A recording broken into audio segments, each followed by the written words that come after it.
Hoje, todos os jornais do país, os meios de comunicação nacional, os regionais, todos eles estão dando a notícia acerca do conteúdo do relatório do projeto de lei que trata da Lei de Diretrizes Orçamentárias.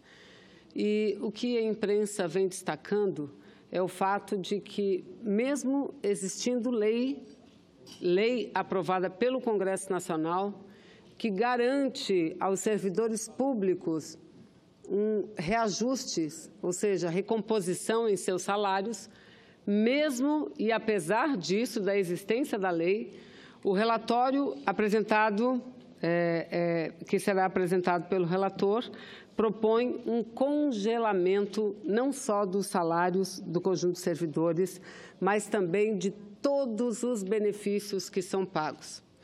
Isso é muito grave, senhor presidente, tanto que nós falamos sobre segurança jurídica, e segurança jurídica não é algo que deva arbitrar as relações do público com o privado CNPJ, com as empresas, não.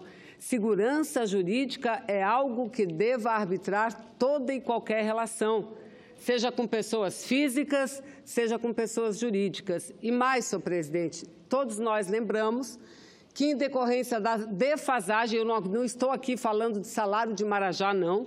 Eu estou aqui falando do salário da grande maioria dos servidores públicos, que varia e chega no máximo a 4, 3, 4, 5 mil reais.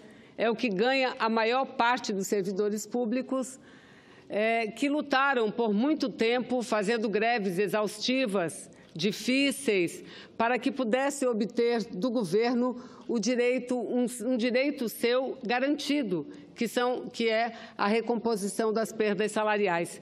E essas negociações começaram ainda com o governo da presidenta Dilma e seguiram-se com esse atual governo de Michel Temer, porque várias leis nós aprovamos após Michel Temer sentar na cadeira de presidente da República. Pois bem, senhores e senhoras, vem o relator do projeto de lei que trata das diretrizes do orçamento e simplesmente prevê o congelamento.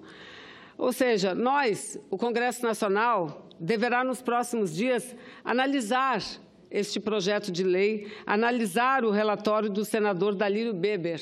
Dalírio Beber é o relator da matéria, ele que é do PSDB de Santa Catarina. E eu quero falar aqui, e falo com muita esperança, e quero contar com isso, inclusive os servidores têm que fazer o seu papel, têm que buscar todos os parlamentares, deputados, deputadas, senadores e senadoras, e exigir que, no mínimo, aquilo que eles conquistaram no passado, no mínimo, seja respeitado. Respeitado. Eu quero ver qual é o deputado, qual é o senador que vai votar contra o trabalhador. É isso que eu quero ver. Mas o projeto de diretrizes orçamentárias, ele não para aí, apesar de esse ter sido o grande foco da imprensa. O projeto, ele se baseia todo, senador Lindbergh, o projeto se baseia todo na lei, que é na emenda constitucional que estabeleceu o teto de gastos. E o governo federal, ao invés de buscar dinheiro com quem pode pagar, o governo não faz isso. Ele corta daquele que mais precisa, corta em forma de salário e corta em forma de programas. Eu tenho repetido muitas vezes e vou continuar repetindo, porque eu fico revoltada com isso, não apenas por ser senadora, mas por ser farmacêutica. Fecharam todas as farmácias populares do Brasil. Todas, não sobrou uma. E não existe assistência à saúde se não houver assistência medicamentosa. Não adianta consultar o médico, fazer o exame, ter o diagnóstico na mão, se não tem o principal de todos os instrumentos, que é aquele produto que mantém ou restabelece a saúde, que é o medicamento. É lamentável, mas vamos lá. Eu apresentei, tenho certeza, senadora Ângela, senhoras senadoras, tenho certeza que grande parte da bancada feminina, porque sentimos falta no projeto de lei que veio do Poder Executivo proposto, sentimos faltas de um programa que para nós é muito caro, um programa que é fundamental e que representa o início de uma política pública mais efetiva de combate à violência contra a mulher. Não estava no projeto original o programa Construção da Casa da Mulher Brasileira e dos Centros de Atendimento. O governo não contemplou, apresentamos emendas várias, todas elas rejeitadas. Todas elas rejeitadas. Ou seja, a prioridade, ainda dizem que há uma prioridade, a segurança pública. Mas que prioridade é essa de segurança pública? Eu repito. E tem outra matéria aqui, que foi publicada há algum tempo em jornais, que mostra o seguinte: Brasil é o paraíso tributário para os super ricos. E esse estudo vem da onde? Das Nações Unidas. O paraíso fiscal.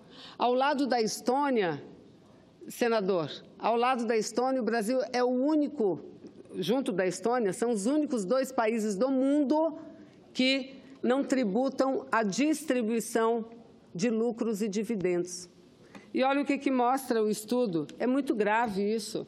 Mostra que em torno de 71 mil pessoas, que corresponde ao meio milésimo mais rico da população, ou seja, 0,05% da população, eles ganharam, em média, mais de 4 milhões de reais, mais de 4 milhões de reais, ou mais de 1,5 milhão de euros.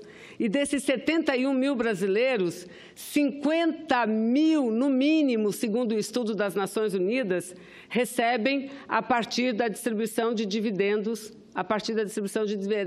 ou seja, não pagam impostos, não pagam tributos. Mas o Michel Temer não mexe. Com esses, ele não mexe. Eu vejo, senador Lindbergh, Vossa Excelência solicita a parte, pois não. Em 13 anos não dava para ter consertado isso, não? Senador Lindbergh. Senadora, esse governo Temer está massacrando o trabalhador. Imagina isso.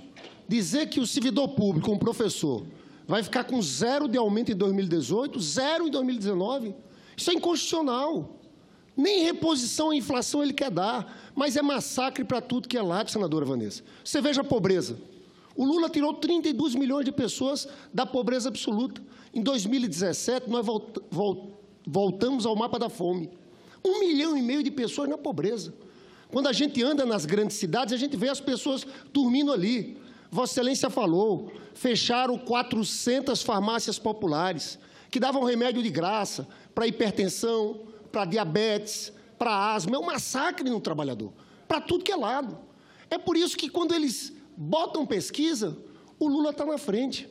Porque na época do Lula era diferente. Você pode até discordar do Lula, mas as pessoas têm que reconhecer que, na época do Lula, a vida do trabalhador, dos mais pobres, melhoraram. Eu, quando ando na Baixada Fluminense, as pessoas dizem, naquela época, eu tinha dinheiro no final de semana para fazer um churrasquinho com a família, para tomar uma cerveja, agora falta dinheiro para tudo. E é por isso que ele cresce. Agora eu fico vendo, para concluir, senador, esse Senado aqui. Esses senadores e deputados votaram a favor daquela reforma trabalhista, que tirou um direito, por exemplo, do trabalhador receber no mínimo o salário mínimo. Agora ele pode receber por hora. E tem um bocado de gente aqui que quer votar, depois da eleição, a reforma da Previdência, para mexer com a aposentadoria do trabalhador. Eu quero chamar a atenção, porque esse tem que ser um debate da eleição. Nós temos um posicionamento, né, senador Vanessa? Nós somos contra essa reforma da Previdência. Nós sempre votamos aqui do lado dos trabalhadores. Eu quero cumprimentar a Vossa Excelência. Eu, senador, agradeço a parte de Vossa Excelência e incorporo o meu pronunciamento. E eu iria abordar a questão exatamente sobre esse aspecto. Será que não basta o que Michel Temer fez com o povo brasileiro quando aprovou, iludindo entre aspas, mas pelo menos teoricamente iludindo a sua base, porque a sua base aqui, e todos nós somos testemunhas. Aliás, o povo brasileiro é testemunha. Basta recapitular os discursos feitos dessa tribuna, os discursos feitos durante os debates nas comissões, e todos diziam, de fato, essa proposta de reforma trabalhista tem muito problema, mas nós aprovaremos como está porque Michel Temer vai mudar, através de vetos e através da edição de uma medida provisória. E a proposta não mudou. E o trabalhador hoje deixou, sim, de receber, de ter o direito a receber o salário mínimo. O trabalhador pode deixar, sim, de ter o direito a receber férias, a receber 13º. E pode como? Se o empresário contratá-lo como autônomo, exclusivo e contínuo. O que é um autônomo exclusivo e contínuo? É um trabalhador que tem o mesmo patrão, apenas não tem uma carteira assinada. E se não tem uma carteira de trabalho assinada, não tem direito nenhum. Então, eu chamo a atenção, senhoras e senhores, da Lei de Diretrizes Orçamentárias.